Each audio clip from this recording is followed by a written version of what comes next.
আসসালামু আলাইকুম, সবাইকে স্বাগত জানাচ্ছি বিডিফিউসে। আপনাদের সাথে আছি আমি ফাহাদিয়া মিতো। ইয়েমেনে মার্কিন যুদ্ধের 1 মাস হয়ে গেছে। জয়ের কোনো সুস্পষ্ট লক্ষণ সেখানে দেখা যাচ্ছে না। কখন যুদ্ধ থামবে সেটাও অনিশ্চিত, বরং আরও বড় সংঘাতের ঝুঁকি বাড়ছে। সৌদি আরব আর সংযুক্ত আরব আমিরাতও সরাসরি যুদ্ধে জড়িয়ে পড়তে পারে, তবে কিছু একটা এই সংঘাতকে হয়তো থামাতে পারে। গত বছর যেমনটা হয়েছিল, যুদ্ধ কোন দিকে মোড় নিচ্ছে সেটা বুঝতে ইয়েমেনের দৃষ্টিভঙ্গিটা বুঝতে হবে কিভাবে তাদের প্রতিবেশী দেশগুলো প্রতিক্রিয়া জানাচ্ছে, কি ঘটলে বড় যুদ্ধ লাগতে পারে, আর কিভাবেই বা আলোচনা হতে পারে। বিস্তারিত থাকছে হায়দার সাইফের প্রতিবেদনে।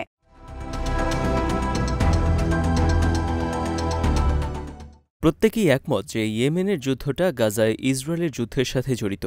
প্রেসিডেন্ট বাইডেনের সময় যুক্তরাষ্ট্র এই দুটো যুদ্ধকে আলাদা রাখতে চেয়েছিল, কিন্তু কাজ হয়নি।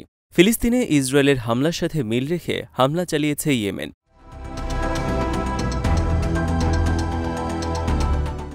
চলতি বছরের জানুয়ারিতে হামাস আর ইসরায়েলের মধ্যে অস্ত্রবিরতির পর বিষয়টা আরও স্পষ্ট হয়। ইয়েমেন তাদের হামলায় বিরতি দেয়, কিন্তু প্রতিশ্রুতি ভেঙে ইসরায়েল আবারও হামলা শুরু করে। প্রেসিডেন্ট ট্রাম্পের অধীনে যুক্তরাষ্ট্র আবার ইয়েমেনে বোমা ফেলতে শুরু করে।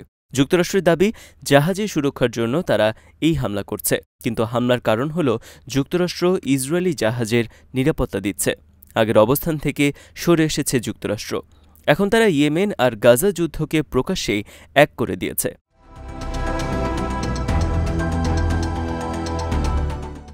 ইয়েমেনের পরিকল্পনা সহজ, গাজায় কি ঘটছে তার ভিত্তিতে হামলা করবে তারা। ফিলিস্তিনি গ্রুপগুলো এই হামলার গতি প্রকৃতি নির্ধারণ করবে। এর পরিণতি বরণ করার জন্য প্রস্তুত ইয়েমেন। এরই মধ্যে বড় মূল্য দিয়েছে ইয়েমেন আর সৌদি আরবের মধ্যে অর্থনৈতিক আলোচনা বন্ধ করে দিয়েছে যুক্তরাষ্ট্র। গাজাকে সমর্থনের জন্য তারা ইয়েমেনকে শাস্তি দিচ্ছে। নিরপেক্ষ থাকার জন্য যুক্তরাষ্ট্র অর্থের টোপ দিয়েছিল। অন্য আরব দেশগুলো তাদের সাথে চুক্তি করেছে, কিন্তু ইয়েমেন তাতে রাজি হয়নি। ইয়েমেনের সামনে এখন দুটো বিকল্প: ফিলিস্তিনকে সমর্থন দিয়ে যাওয়া আর এর জন্য অর্থনৈতিক ক্ষতি স্বীকার, অথবা সৌদি আরব ও সংযুক্ত আরব আমিরাতের বিরুদ্ধে লড়াইয়ে নামা। আপাতত ফিলিস্তিনকে সমর্থন করাকেই বেছে নিয়েছে ইয়েমেন।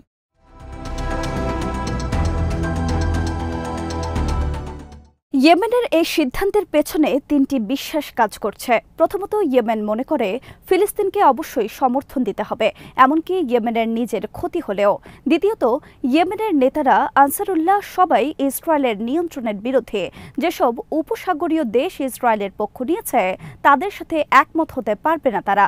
তৃতীয়ত, অন্য যুদ্ধের মাধ্যমে যুক্তরাষ্ট্র আর ইসরায়েল মনোযোগ সরিয়ে দেওয়ার চেষ্টা করলেও ইয়েমেন সেটা হতে দেবে না।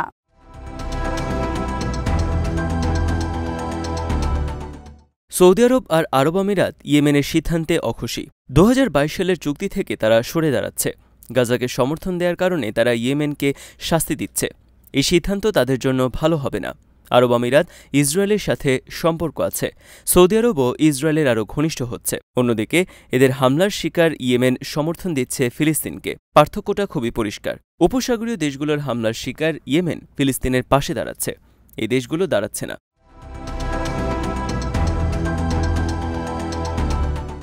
যুক্তরাষ্ট্রের সাথে উপসাগরীয় দেশগুলোর সম্পর্কের যে ভিত্তি, ইয়েমেন তার বিপরীতে গিয়ে দাঁড়িয়েছে, কিন্তু তাদের ক্ষোভ এখনও পর্যন্ত শুধু কথার মধ্যেই প্রকাশ পেয়েছে। সৌদি আরব আর আরব আমিরাত তথাকথিত প্রসপারিটি গার্ডিয়ান জোটের অংশ, কিন্তু মার্কিন বিমান হামলার শুরুর পর থেকে দুই দেশের কেউই ইয়েমেনের বিরুদ্ধে সরাসরি লড়াইয়ে নামেনি। প্রথম দিকে সৌদি আরব লোহিত সাগরে ইয়েমেনের হামলাকে গাজার সাথে মিলিয়ে দেখতে চেয়েছিল, পরে তারা পিছু হটেছে।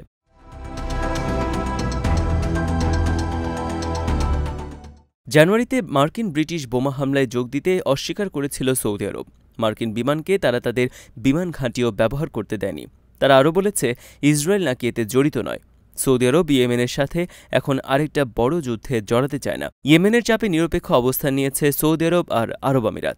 কোনো আশাবাদ থেকে নয়, বাস্তবতা থেকেই এই সিদ্ধান্ত নিয়েছে তারা মনে করে যুদ্ধ এড়ানো না গেলে বড় ধরনের আঞ্চলিক বিশৃঙ্খলা ঠেকানো যাবে। ইয়েমেনও তাদেরকে সংঘাত থেকে দূরে রেখেছে, নিজেদের অর্থনীতি রক্ষার চেষ্টা করছে তারা। 2024 সালের জুলাইয়ে সৌদি আরব ইয়েমেনের অর্থনীতি ক্ষতি করার চেষ্টা করেছিল। এডেন অঞ্চলের মিত্রদেরকে তারা বলেছিল যাতে সানা থেকে তারা ইয়েমেনের ব্যাংকগুলোকে সরিয়ে নেয়। এটা ছিল বড় ধরনের উস্কানি।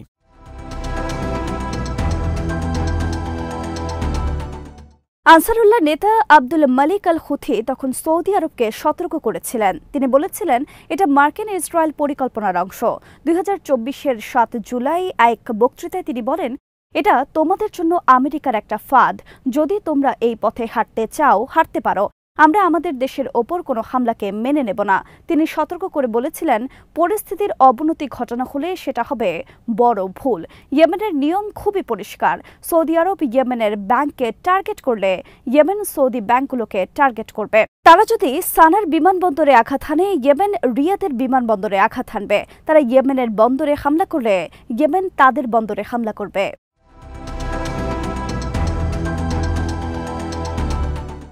সৌদি আরব হয়তো ভেবেছিল জবাব দেওয়ার মতো যথেষ্ট শক্তিশালী নয় ইয়েমেন, কিন্তু তাদের অনুমান ভুল ছিল। হুথিরা বলেছিল, তোমাদেরকে আমরা আমাদের মানুষের ক্ষতি করতে দেব না। তোমরা পরিস্থিতির অবনতি চাইলে আমরাও তৈরি আছি। হুথিদের সতর্কবার্তার পরদিন ইয়েমেনে বহু মিলিয়ন মানুষ বিক্ষোভ করেছে। সৌদি আরবের নিন্দা জানিয়েছে তারা দেখিয়েছে যে ইয়েমেনের মানুষ প্রতিরোধ আন্দোলনকে সমর্থন করে এবং লড়াইয়ের জন্য তারা প্রস্তুত।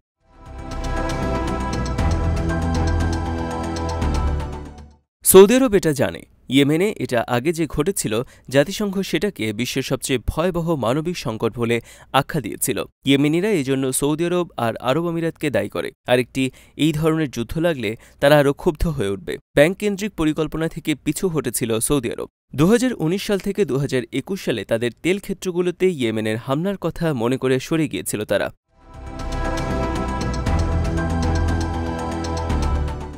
ইয়েমেনের অস্ত্র সরঞ্জাম এখন আরও শক্তিশালী হয়েছে। তাদের এখন হাইপারসনিক মিসাইল আর উন্নত ড্রোন রয়েছে। এই কারণেই যুক্তরাষ্ট্র উপসাগরীয় দেশগুলোকে যুদ্ধের জন্য জোর করতে পারছে না। সৌদি তেলক্ষেত্র বা জাহাজগুলোর জন্য যুক্তরাষ্ট্র সত্যিকারের কোনো সুরক্ষা দিতে পারছে না। প্রসপারিটি গার্ডিয়ান জোট ইসরায়েলি জাহাজে ইয়েমেনের হামলা বন্ধ করতে পারেনি। ইঙ্গো মার্কিন বিমান হামলা তাদেরকে নিরস্ত্র করতে পারেনি। এই ব্যর্থতার কারণে সৌদি আরব আর আরব আমিরাত আপাতত যুদ্ধে জড়ানোর কথা ভাবছে না।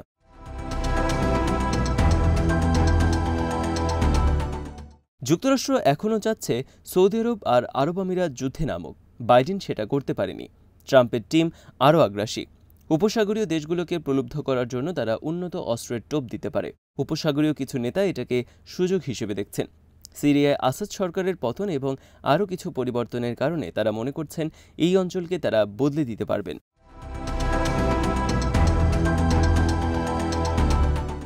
সৌদি আরবের উদ্বেগের প্রধান কারণ হল ইয়েমেন। সীমান্তের শক্তিশালী উদ্ধত ইয়েমেনের মতো দেশ তাদের নিরাপত্তার জন্য হুমকি হয়ে দাঁড়িয়েছে। আমিরাতের মনোভাবও একই রকম। শক্তিশালী ইয়েমেন ইসরায়েল আর পশ্চিমাদের সাথে তাদের সম্পর্কের জন্য চ্যালেঞ্জ হয়ে দাঁড়িয়েছে। এ কারণে ইয়েমেনও এখন সর্বোচ্চ সতর্ক আছে। সৌদি আরব, আরব আমিরাত আর তাদের মিত্রদের প্রতিটি পদক্ষেপের ওপর নজর রাখছে আনসারুল্লাহ। তাদের এই মিত্ররা জাহাজের সুরক্ষার নামে একটা জোট করতে চায়। মার্কিন কর্মকর্তাদের সাথে তারা বৈঠকও করেছে।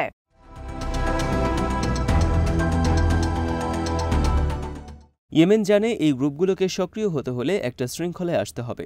তারা যদি স্থল অভিযানে নামে তাহলে ইয়েমেন সৌদি আরব আর আরব আমিরাতকে টার্গেট করবে। বিমান হামলা বা অর্থনৈতিক হামলা হলেও একই ধরনের পদক্ষেপ নেবে তারা। এটা হলো ইয়েমেনের রেড লাইন।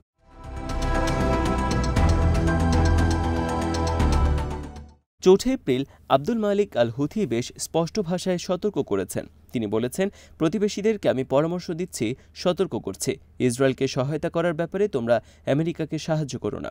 যুক্তরাষ্ট্র ইসরায়েলের স্বার্থেই আমাদের উপর হামলা করছে। এটা ইসরায়েলের সাথে আমাদের লড়াই। তিনি আরও বলেন, যুক্তরাষ্ট্র ইসরায়েলকে সহায়তা দিচ্ছে, সুরক্ষা দিচ্ছে। তাদেরকে সাহায্য করো না। অর্থ, সরঞ্জাম, তথ্য বা ঘাঁটি ব্যবহার করতে দেয়া যে কোনো সহায়তা দেওয়ার অর্থই হলো ইসরায়েলকে সহায়তা করা। এটা হলো ফিলিস্তিনিদের সাথে প্রতারণা।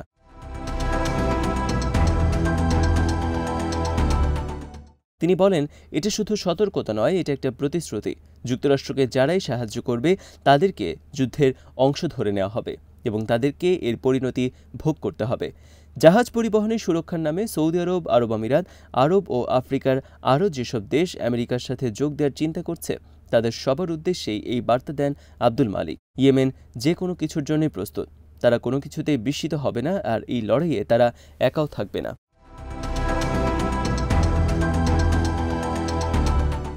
আজ এখানে শেষ করছি। সবাই ভালো থাকুন, সুস্থ থাকুন আর দেখতে থাকুন বিডি ভিউজ।